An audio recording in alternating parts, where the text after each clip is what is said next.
Full moon.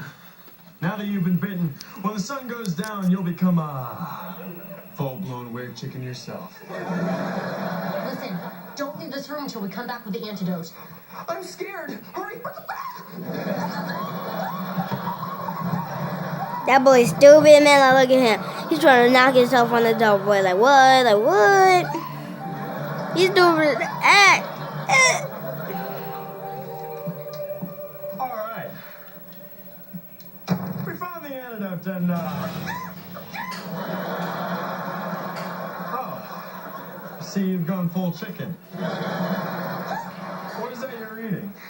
Well, you told me not to leave the room, so I ordered a whole grain kale pizza. But you didn't eat any of the pizza. I know. I ate the pizza delivery man. See, you know how people eat chicken? Well, weird chickens eat people. And here's the really funny part. They taste just like chicken.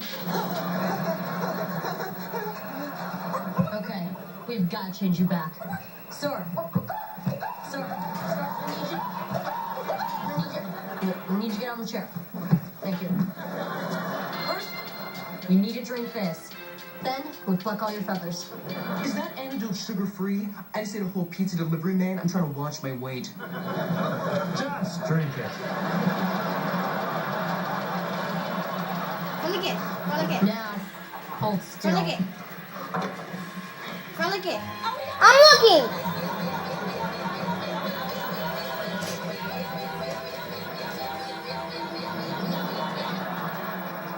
Finished plucking it 5 minutes ago. Ooh, so smooth. It works even better than my avocado back mask. Well, now you're back to normal. I guess we can close the file on the case of the, weird chicken. Unless there's